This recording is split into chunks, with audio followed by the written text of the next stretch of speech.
You think about Norway, you don't think about beach volleyball. You think about snow, you think about skiing and just freezing cold. For sure, winter sports, cross-country skiing, that's the main sports in Norway.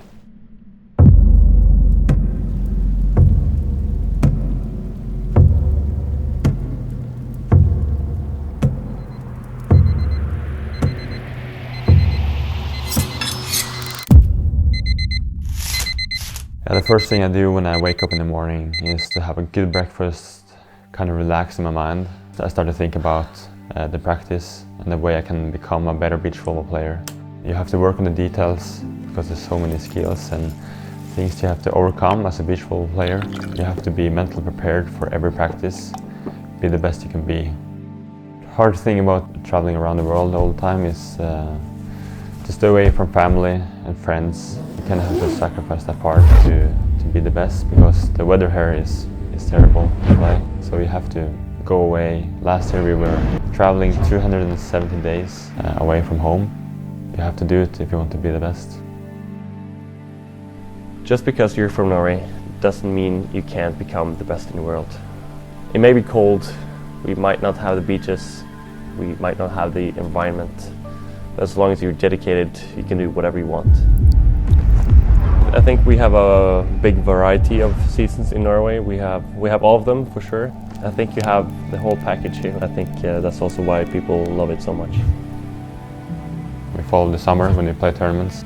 So the weather is really bad, so we have to stay inside and we work a lot in the gym. During this winter time, we do a lot of weightlifting. Running, lifting weights to prepare ourselves for the season. The one goal that I had was to become the best player.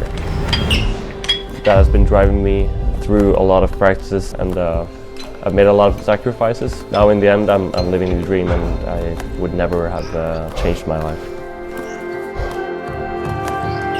I got into volleyball because my mom and my dad, they were both players. My mom, she played the Olympic Games in Atlanta in 1996 and my dad has been playing many national team games for Norway and he's been coaching in 3 Olympic Games. So it was very natural for me also to choose beach volleyball. Anders is a really calm and positive person. His technique and his ball handling is really amazing. He has a block and the way he reads the attacker is really one of a kind. The way he can help me in a match when I'm struggling, I feel really confident next to him on the court. Christian is a great guy, my very best friend, and we click together so well. On the court, he's ice cold. When the score is tight, you know exactly where you have Christian and you know he's going to step up his game. It's great to have him by my side. The early morning wake-up calls. Training in the cold. Perfecting our technique. The endless hours in the gym. Overcoming the weather. Living out of a suitcase. From snow to sunshine. All the jumping. All for the moment. All for the moment.